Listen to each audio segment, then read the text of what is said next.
Oke, Bismillahirrahmanirrahim. Assalamualaikum warahmatullahi wabarakatuh. Selamat malam, teman-teman sekalian. Bagaimana malam hari ini? Semoga bahagia dan berkah. Alhamdulillah, malam hari ini kita bisa dipertemukan lagi di daurah Tafsir Ijmali. Malam ini juz keempat oleh Ustadz Nur Fajri Ramadan. Salawat serta salam kita haturkan juga ke baginda besar kita, Nabi Muhammad SAW. Semoga keturunan beliau juga dapat mendapatkan rahmat. Oke, tanpa berlama-lama, saya sebutkan sedikit peraturannya seperti biasa. Tidak usah mengaktifkan video. Jikalau ada pertanyaan, boleh langsung di-drop di kolom komentar. Oke, kalau misalnya ada berkenan, boleh follow Instagram dari IG Yayasan Bisa dan Pesantren Kosan Bisa. Sekian dari saya lanjutkan ke Ustadz Nur Fajri Ramadan. Kepada Ustadz, apakah sudah bisa share screen?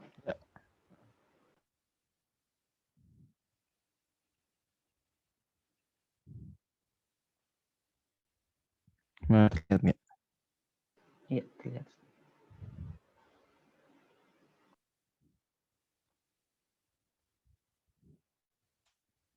Oke. Bismillahirrahmanirrahim.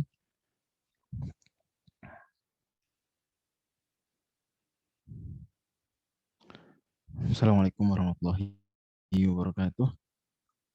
Alhamdulillahirabbil alamin wa bihi nasta'in ala umuri din. Wassalatu wassalamu ala asyrofil anbiya'i wal mursalin nabiyina Muhammadin wa ala alihi wa ashabihi ajmain. Para hadirin yang dirahmati Allah Subhanahu wa taala, ini adalah tafsir ijmali, penjelasan secara global tanpa terlalu memperhatikan urutan, tanpa mendetail dalam sajiannya, mengambil highlight, mengambil bahasan-bahasan terpenting dari setiap juz Al-Quran, yang semoga 30 menit per hari ini bisa menjadi pendamping tilawah harian kita selama bulan Ramadan, agar tidak hanya kita mendapatkan pahala dari tilawah huruf-hurufnya, tetapi juga mendapatkan pelajaran dan pahala melimpah dari mentadaburi maknanya walau secara global. Juz 4, ini juz 4 maksudnya, dimulai surat Ali Imran ayat 93 dan berakhir di surat An-Nisa ayat 23. Surat Ali Imran, kita semua tahu tema besarnya adalah menjaga kemurnian tauhid dari gangguan eksternal dan internal.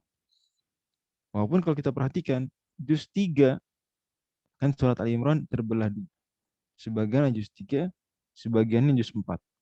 Maka di bagian juz 3-nya menjaga kemurnian tauhidnya itu dari ahli kitab. Sementara di setengah yang kedua, juz keempat, menjaga masih ahli kitab, masih, tapi ada penekanan juga melawan orang-orang musyrik, melawan orang-orang musyrikin. Jadi kalau di setengah pertama dari surat Ali Imran, kita tidak jumpai pembahasan tentang jihad, tetapi di setengah yang kedua dari surat Ali Imran, baru kita jumpai ayat-ayat yang sangat banyak bicara tentang 3 perang besar Islam: perang Badar, perang Uhud, dan perang Khandaq. Tapi kemudian pada akhirnya jihad adalah salah satu syariat, bukan semuanya. Jihad pada akhirnya bukan bentuk Islam suka kekerasan. Lahwung di juz 2 saja sudah Allah paparkan bahwa kurhul lakum, jihad atau perang fisik itu tidak disukai para sahabat. Sehingga pada akhirnya jihad harus dimaknai ia adalah perintah, sebagaimana di surat An-Nisa tema besarnya, perintah untuk bersatu padu dalam Islam, berbingkaikan kasih sayang. Jihad itu sendiri adalah kasih sayang Allah kepada alam semesta. Di akhir juz 3 kita sudah dengar, walaula daf'ullahi nasa ba'dhum bi ba'din la fasadatil ard. Andai tidak ada slack, tidak ada jihad antara orang beriman melawan orang yang tidak beriman, la fasadatil ard, saya bumi akan rusak. Tema besar surat Al-Imran begitu sinkron dengan tema besar surat An-Nisa. Surat Al-Imran menjaga kemurnian tauhid dari gangguan eksternal dan internal. Surat An-Nisa memerintahkan bersatu padu dalam Islam dengan bingkai kasih sayang, mengingatkan kita bahwa tauhid itu sendiri memang berasal dari kata wahada yuwahidu, menyatukan. Tauhid bermakna mengesahkan, juga di sisi lain dari segi bahasa setidaknya atau dari sisi istilah secara tidak langsung menunjukkan ajakan untuk bersatu padu, menyatukan barisan. Mulai juz 4 kali ini saya mau memberikan penekanan lebih kepada pembagian ayat-ayat akidah, kemudian ayat-ayat syariah dan ayat-ayat hikayah. Sesuatu yang hanya tersirat di pertemuan-pertemuan sebelumnya, tidak begitu tegas dipisahkan. Dan ini bukan berarti ayat akidah sama sekali tidak menyinggung syariah misalnya, atau ayat tentang hikayah tidak ada unsur akidahnya. Tidak, pada akhirnya ayat dimensinya kompleks. Dimensinya kompleks. Satu ayat bisa dibawa kepada pembahasan sosiologi, dibawa ke pembahasan saat yang sama teologi, pembahasan hukum Islam, pembahasan akhlak, dan seterusnya. Tapi yang saya maksud dengan ayat-ayat akidah, ayat-ayat syariat, ayat-ayat hikayah adalah hal yang paling terlihat. Di antaranya adalah Allah firmankan di awal juz, wa kaifa takfuruna. Bagaimana bisa kalian kafir? Wahai orang beriman, wahai orang-orang Islam, bagaimana bisa kalian kafir? Kalian artinya jauh dari kekafiran. Kapan? Wa antum tutla alaikum ayatullahi wa fiikum rasuluh. Kalau dua hal terjadi. Yang pertama, selalu dibacakan kepada kalian ayat-ayat Al-Quran. Dan wa fiikum rasuluh. Dan bersama kalian ada rasulnya. Sebagian ulama menyebutkan bahwa, seperti Syekh Al-Albani, bahwa ayat ini pun bisa dimaknai wa fiikum rasuluh dan dibacakan pada kalian sunnah Nabi. Jadi bagaimana kalian bisa kafir? Jauh kalian dari kekafiran, terjaga akidah kalian, terjaga kemurnian tauhid kalian. Manakala wa antum tutla alaikum ayatullahi, selalu dibacakan pada kalian, kalian dekat dengan Al-Quran. Wa fiikum rasul, kalian dekat dengan sunnah, mempelajari hadis-hadis baginda Rasul sallallahu alaihi wasallam. Kalaupun ada gangguan, kalaupun ada hal yang tidak mengenakan, maka bertakwalah sungguh-sungguhnya. Allah tegaskan, ittaqullah haqqa tuqatih, ayat setelahnya. Dan itulah yang kemudian akan menyelamatkan seorang dari wajahnya menghitam. Sebaliknya, justru membuat wajahnya memutih, bercahaya. Dan sama sekali ayat ini tidak rasis, karena Allah tidak menyebut wajah yang hitam, tapi wajah yang menghitam. Artinya sangat mungkin ketika di dunia dia termasuk kulit putih, tapi di akhirat menghitam. Atau dia di dunia mungkin tidak dari golongan ras Kaukasoid misalnya, tidak dari Mongoloid misalnya, tetapi memutih. Begitu detail kata-kata dalam Al-Quran. Menghitam, memutih, tidak rasis. Tidak rasis. Kata Allah Subhanahu wa taala, yauma tabyaddu wujuhun wa taswaddu wujuh. Ingatlah hari ketika sebagian wajah ada yang menghitam, ada yang memutih. Ada yang memutih, ada yang menghitam. Kata Ibnu Abbas radhiyallahu anhu menafsirkan, yang menghitam wajah-wajah ahli bid'ah dan yang memutih adalah wajah-wajah ahlus sunnah, demikian kata beliau yang dikutip Imam At-Tabari. Dan ahlus sunnah itulah yang betul-betul mewakili kaum muslimin. Ahlus sunnah itulah orang Islam yang sesungguhnya, yang mereka adalah khairu ummah kuntum khairu ummatin ukhrijat linnas. Bagaimana mencapai khairu ummah? Dengan amar ma'ruf. Bagaimana? Dengan nahi mungkar. Bagaimana? Dengan wa tu'minuna billah. Beriman yang benar kepada Allah. Kemudian Allah Subhanahu wa taala contohkan bahwa Yahudi saja mendapatkan manfaat dari hablum minallah mereka dan hablum minannas. Maka apatah lagi orang-orang beriman. Lebih lagi mereka mendapatkan keberkahan luar biasa dari hablum minallah, menjaga hubungan dengan Allah. Wa hablum minannas, dan menjaga hubungan dengan manusia. Di antara konsep akidah yang ditekankan di juz 4 adalah bahwa wa ma Muhammadun illa rasulun qad khalat min qabli rusul. Nabi Muhammad tidak lain hanyalah manusia biasa, dari aspek beliau pun bisa wafat. Ayat yang sempat para sahabat itu tidak ingat ayat ini pernah turun, walaupun mereka hafal.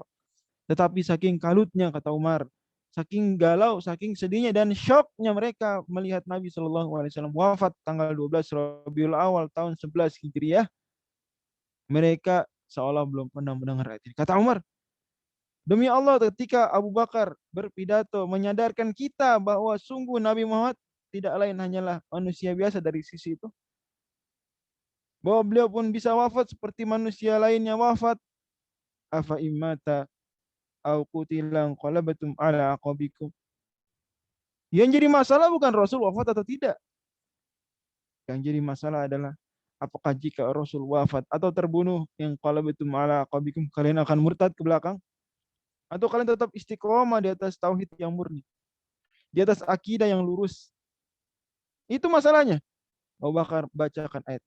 Kata Umar, seakan-akan ayatnya baru turun, padahal kita sebetulnya sudah pernah menghafal. Di antara konsep akidah yang jelas dalam juz keempat adalah larangan tasyabbuh. Ya ayyuhalladzina amanu la takunu kalladzina kafaru. Wahai orang beriman, jangan kalian meniru-niru, jangan kalian menyerupai orang-orang yang kafir, orang-orang non-muslim. Konsep akidah yang jelas. Menjaga kemurnian tauhid sesuai dengan tema besar surat Al Imran. Dari gangguan eksternal dan internal. Di antara gangguan kemurnian tauhid adalah godaan untuk bertasyabbuh.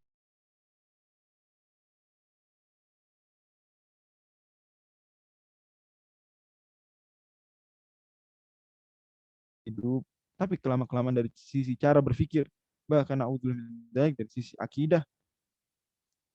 Ya ayyuhalladzina amanu la takunu kalladzina kafir. Jangan seperti orang-orang kafir. Sesuai dengan hadis riwayat Abu Daud, man tasyabbaha biqaumin fahuwa minhum. Barang siapa menyerupai suatu kaum, maka ia termasuk golongan. Adapun konsep syariah, maka setidaknya ada 9 poin terpenting tentang hukum Islam dalam surat atau dalam juz 4 ini. Yang pertama adalah konsep nasakh juga terjadi di agama Yahudi. Sudah disinggung di juz yang pertama bahwa mereka mengkritisi nasakh. Ketika Allah firmankan mana nasakh min ayatin aw nunsiha bi khairin minha aw mithliha. Maka Allah seperti menegaskan ada yang mengingkari. Alam ta'lamu Allah ala kulli syai'in qadir. Kalian ingkar. Memang kalian lupa. Kalian enggak tahu Allah itu Maha berkuasa atas segala sesuatu. Kalian lupa bahwa Allah miliknya langit-langit dan bumi. Di juz 2 Allah Subhanahu wa taala kemudian paparkan contoh nasakh. 2 contoh tentang perubahan kiblat dan tentang pergantian masa iddah ditinggal wafat. Di juz 3 Allah Subhanahu wa taala kemudian lebih tekankan pada bagaimana nasakh terjadi antara syariat Nabi Musa ke syariat Nabi Isa. Tuh lihat, kalian mengingkari nasakh. Lihat, pun syariat Nabi Isa menasakh sebagian dari syariat Nabi Musa alaihi. Maka di juz 4 Allah kemudian menekankan, lihat, nasakh pun terjadi di agama Yahudi. Jadi Yahudi sempat mengklaim, oke lah, Nasrani ini ada nasakh. Kita nggak ada. Kita nggak ada. Yang lama mengetes yang baru, the old test the new setelah mereka. Tapi enggak. Kalian sendiri terjadi nasakh di agama kalian. Kata Allah, kullu ta'ami kana hilal li bani Israila illa ma harram Israilu ala nafsi min qabli an tunazzala Taurat. Bahwa sebelum Taurat turun, ada hal-hal yang tadinya halal bagi Nabi Yakub, kemudian jadi haram dengan Taurat. Berarti Taurat sendiri menasakh ajaran nabi-nabi sebelumnya.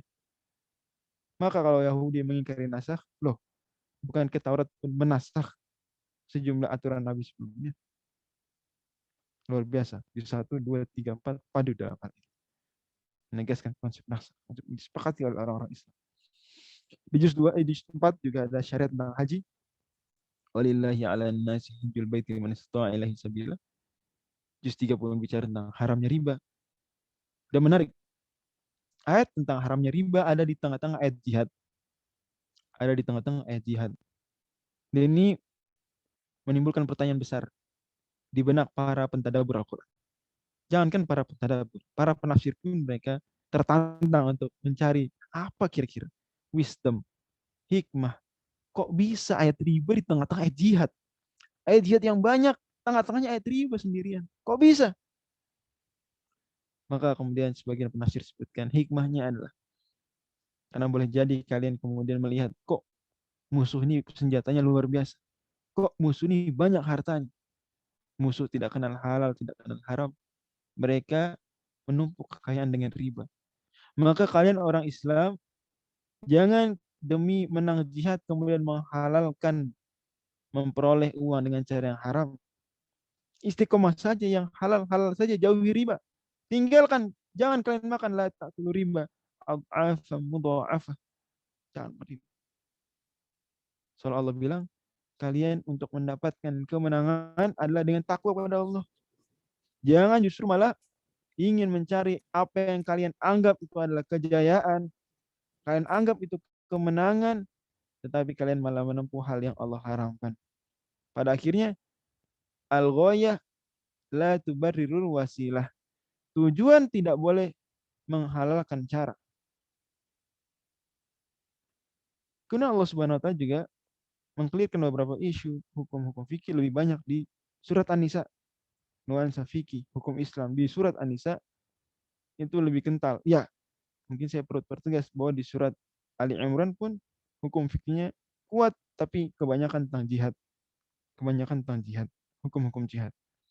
Surat An-Nisa banyak terkait dengan tema-tema keluarga atau yang dalam istilah hukum kita disebut private law, atau dalam lingkup hukum Islam modern disebut dengan ahwal syakhsiyah, hukum perdata. Seperti misalnya pembatasan poligini hanya maksimal 4, tadinya tidak terbatas di syariat-syariat sebelumnya. Kemudian kewajiban memberi mahar, wa atun nisa asudaqatina nikah. Kemudian bagaimana mengurus harta anak yatim, wa butalul yatama hatta idza balagun nikah. Konsep warisan terkenal sekali di surat An-Nisa ya awalnya, dan nanti di akhirnya di juz ke-5 pun Allah singgung. Ya. Kemudian tentang bagaimana hukuman pidana zina sebelum turun nanti ayat di awal surat An-Nur, mula-mula Allah firmankan wallati yatinal fahishata min nisaikum dan seterusnya. Dan konsep mahram pun Allah Subhanahu wa taala paparkan di akhir dari juz 4 ini. Hurimat alaikum ummahatukum, dan sebelumnya wala tankihu ma nakah aba'ukum minan nisa illa ma qad salaf. Dan semua ini aturan-aturan terkait dengan kekeluargaan, rumah tangga, mahram, warisan dan sejenisnya menegaskan kepada kita bahwa itu adalah bentuk kasih sayang Allah. Itu adalah bentuk kasih sayang Allah. Innallaha kana bikum rahima. Sungguh Allah Subhanahu wa taala penyayang pada kalian. Sungguh Allah Subhanahu wa taala, kata Allah, tasa'aluna bihi wal arham. Kalian saling meminta dengan nama Allah dan saling menyambung silaturahmi kecintaan. Adapun hikayah sudah disinggung bahwa di sempat hikayahnya lebih kepada hikayah tentang perang. Perang jihad, perang yang syar'i, bukan sembarang perang. Perang yang sebetulnya tidak disukai orang Islam untuk berperang. Tapi ini perintah Allah Subhanahu wa taala, mereka jalankan dengan penuh takwa. Dilarang untuk memutilasi musuh, dilarang untuk zalim terhadap musuh, dilarang untuk berkhianat, dan seluruh keindahan-keindahan syariat Islam terkait dengan jihad. Di surat Ali Imran di setengah yang kedua Allah bicara sangat panjang tentang perang Uhud. Karena memang surat Ali Imran lah surat yang mengiringi perang Uhud, sebagaimana surat Al-Anfal mengiringi perang Badar dan surat At-Taubah mengiringi perang Tabuk dan surat Al-Ahzab mengiringi perang Khandaq. Itu dia peta pembahasan jihad-jihad yang dilakukan Rasul SAW. Perang Badar di surat Al-Anfal tahun 2 Hijriah, perang Uhud di surat Ali Imran tahun 3 Hijriah, perang Khandaq di surat Al-Ahzab tahun 5 Hijriah, kemudian perang Tabuk di surat At-Taubah tahun 9 Hijriah. Di kisah perang Uhud Allah Subhanahu wa taala tegaskan beberapa konsep bahwa kalian iyamsaskum qarhun faqad massal qauma qarhum mithlu. Kalau kalian sakit ditimpa kekalahan pun mereka orang-orang Quraisy pun sakit juga, ditimpa kekalahan. Tapi watarjuna minallahi ma la yarjun. Bedanya kalian punya harapan di sisi Allah berupa surga dan pahala yang mereka tidak punyai. Kenapa kalian bersedih? Jangan terlalu bersedih, jangan terlalu dalam-dalam. Di perang Uhud juga Allah Subhanahu wa taala ajarkan watilkal ayyamu dawiluha bainan nas. Itulah kemenangan, itulah hari-hari jaya. Allah pergilirkan di antara manusia. Di Badar kalian menang, di Uhud kalian kalah, di Ahzab kalian menang, dan disuruh di Hunain kalian hampir kalah, di Tabuk kalian menang. Wa tilkal ayyamu nudawwiluha bainan nas. Di perang Uhud juga tersiar kabar Nabi SAW terbunuh. Tersiar. Di perang Uhud juga Allah ajarkan agar jangan kemudian mendoakan keburukan bagi musuh ketika masih bisa mendoakan hidayah. Laisa laka min amri syai'un aw yatuba alaihim aw yu'adzibahum fa innahum dzalimun. Bukan urusan kamu wahai Nabi. Bisa saja Allah ampuni mereka atau Allah azab mereka kalau mereka orang-orang zalim. Di peristiwa perang Uhud juga Allah Subhanahu wa taala sebutkan bahwa idhammat ta'ifatani minkum an tafshala. Hampir-hampir ada dua kabilah dari kaum muslimin yang mereka kemudian membelot hendak mundur dari barisan kaum muslimin. Pasukan perang Uhud jumlahnya sekitar 1.000 pasukan. Sekitar 1.000 pasukan. Sepertiga dari jumlah musuh. Tetapi sepertiganya kemudian mundur. Sepertiga tersebut adalah kelompok-kelompok orang munafikin. Yang orang munafikin baru muncul betul-betul potretnya di perang Uhud. Baru muncul potretnya pasca perang Badar. Baru Allah Subhanahu wa taala soroti lebih detail lagi di surat Al-Imran. Di surat Al-Baqarah ya sudah Allah singgung beberapa orang munafik, tapi di perang Uhud di surat Al-Imran lebih terang lagi potret kemunafikan, di mana mereka meremehkan orang-orang beriman. Wa qa'adu lau ata'una ma qutilu, mereka meremehkan sambil duduk-duduk saja. Seraya berkata, andai mereka nurut kita, tidak memaksa Rasulullah SAW berjihad perang Uhud keluar kota Madinah, niscaya mereka tidak akan terbunuh.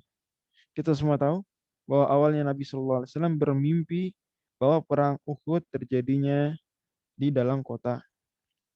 Nabi SAW menghimpun para sahabat, termasuk di dalamnya orang-orang munafik yang menyamar jadi pengikut Rasulullah. Nabi SAW kemudian ceritakan mimpi beliau bahwa beliau mimpi perang Uhud di dalam kota. Ini, atau lebih tepatnya beliau mimpi bahwa gigi beliau tanggal seperti itu, dan beliau menawarkan strategi perang Uhud dalam kota, lebih tepatnya seperti itu. Maka kemudian sebagian muslimin protes, mengatakan kami wahai Rasul ingin sekali perang sungguhan, karena kami tidak merasakan perang Badar. Kami tidak merasakan perang Badar. Maka izinkan kami untuk perang Uhud. Keluar, jangan di dalam kota. Nabi pada akhirnya lebih mengedepankan hasil syuro daripada pendapat pribadi. Maka terjadilah apa yang terjadi. Di mana kata Allah Subhanahu wa taala, kalian justru malah menunjukkan kecintaan terhadap dunia.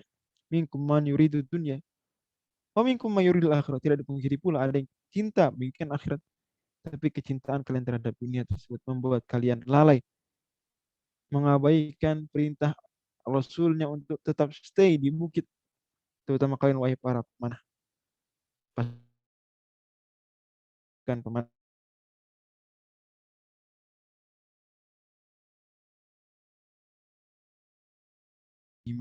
sehingga meninggalkan pos pemanahan, dan Khalid bin Walid yang saat itu merupakan panglima perang musuh pun berbalik menyerang mereka.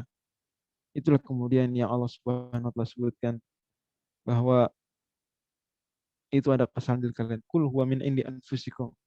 Kekalahan perang Uhud itu dari diri kalian sendiri. Awalam ma asabatkum musibatan qad asabtum mithliha qultum anna hadza. Kok kalian malah mempertanyakan dari mana ini kal? Padahal kalian sudah menang dahulu di perang Badar 2 kali lipat. Kalian nanya di mana kok bisa kita kalah? Qul huwa min indi anfusikum. Itu sebab salah kalian sendiri. Makanya Allah ingatkan di perang Badar nikmat-nikmat Allah. Di perang Uhud Allah ingatkan nikmat Allah di perang Badar agar mereka ingat, sadar bahwasanya Allah Subhanahu di perang Badar telah mengutus 3.000 malaikat, yang kemudian ditambah lagi dengan 5.000 malaikat. Wa ma ja'alahu Allahu illa busyra. Tidaklah Allah jadikan pengiriman malaikat kecuali sebagai pemberi kabar gembira agar menenangkan hati kalian. Pun di surat Al-Imran Allah Subhanahu wa taala singgung perang Khandaq. Alladzina qala lahum nasu innan nasa qad jama'u lakum fakhshawhum fazadahum imana wa qalu hasbunallahu wa ni'mal wakil. Di mana sebagian orang musyrikin Abu Sufyan waktu itu masih musyrik berkata, sungguh seluruh manusia telah berkumpul untuk menyerang kalian. Innan nasa qad jama'u lakum fakhshawhum, takutlah kalian pada musuh tersebut. Maka mereka tidak takut kecuali pada Allah. Justru iman mereka bertambah. Justru mereka semakin berdoa. Dan surat Ali Imran di bagian akhirnya masih di juz 4 menyimpan mutiara-mutiara hikmah yang begitu menyentuh, yang Nabi SAW anjurkan untuk dibaca setiap bangun tidur di akhir malam. Mulai dari inna fi khalqis samawati wal ard wa ikhtilafil laili wan nahari la ayatin li ulil albab. Kita diajak untuk merenungi alam semesta. Apalagi di malam hari yang begitu indah temaram, penuh bintang gemintang, sejuk, sunyi, hening, tenang. Terus Allah ajak kita untuk berdoa, Rabbana innana sami'na munadiyan yunadi lil iman. Rabbana innaka man tudkhilin nar faqad akhzaita. Rabbana. Yang Allah kabulkan fastajaba lahum rabbuhum. Kemudian terus kita diajak merenung agar tidak tertipu dengan kehebatan orang kafir, orang non-muslim di dunia. Karena pada akhirnya mereka pun akan berakhir dengan neraka. Agar kemudian kita tidak menyamakan orang-orang non-muslim sebelum kita yang belum menemukan Nabi SAW sama hukumnya. Oh tidak. Di antara mereka ada yang betul-betul tulus, hanya saja tidak berjumpa Nabi SAW. Adapun yang sudah berjumpa dengan Nabi tapi tidak beriman, maka tentulah mereka termasuk orang-orang yang merugi di dunia dan nanti kekal di dalam neraka. Maka berakhirlah 11 ayat tersebut di penghujung surat ayat 200. Ya ayyuhalladzina amanu sabiru. Wahai orang-orang beriman, bersabarlah. Wasabiru, dan sabarilah sabarmu itu. Sabarmu butuh disabari lagi. Sabarmu butuh disaling sabar menyabarkan. Butuh dimotivasi, butuh dikuatkan. Warabitu wattaqullaha la'allakum tuflihun, dan bertakwalah kepada Allah agar kalian beruntung. Sangat kuat. Ya, sangat kuat, ayat yang powerful. Di juz 4 juga Allah Subhanahu mengajari beberapa konsep. Konsep yang pertama, konsep wasari'u ila magfiratin. Bersegera menuju taubat, bersegera minta ampun. Di bulan Ramadan kita hadirkan ayat ini, wasari'u ila magfiratin mir rabbikum. Bersegera. Di sini juga Allah Subhanahu wa taala sebutkan konsep fa bima rahmatin minallah lintalahum, bahwa di antara yang memudahkan dakwah adalah sikap lembut, bijak, tidak tergesa-gesa, tidak keras ketika memang tidak ada hal yang menuntutnya. Dan itu semua harus diyakini si pendakwah, bahwa andai dia lembut, itu lembut bukan karena dia berakhlak baik semata. Lembut bukan karena mungkin bawaan dia, oh tidak, tapi itulah fa bima rahmatin minallah. Lembutnya seorang pendakwah, bijaknya seorang pendakwah bukan kehebatan si dai, tetapi rahmat dari Allah Subhanahu. Fabima rahmatin Allah. Dan kemudian bagi orang yang mungkin merasa hidupnya sangat gagal, merasa tidak memiliki lagi harapan untuk sukses, maka perlu diingat bahwa konsep sukses dalam Islam tidak terbatas pada dunia. Bahkan sejatinya urusan dunia, sukses tidak sukses duniawi belaka, tidak ada sangkut dengan akhirat, pada akhirnya tidak terlalu terpuji, bahkan mungkin bisa tercela. Tapi Allah Subhanahu wa taala kemudian ajarkan kita konsep sukses yang sesungguhnya yang bisa dicapai oleh setiap orang di planet bumi. Semuanya. Kata Allah, barang siapa diselamatkan dari neraka, udkhil jannah, dimasukkan ke dalam surga, faqad faza, sungguh ia telah beruntung, ia telah berjaya, ia telah sukses. Wa mal hayatud dunya illa mata'ul ghurur. Jadi kehidupan dunia tidak lain dan tidak bukan hanyalah perhiasan yang menipu. Luar biasa. Sadar kita bahwa memang inilah hal yang menguatkan tauhid, bahwa zuhud terhadap dunia, bahwa warok berhati-hati dari bahkan hal-hal yang terkesan nampak halal.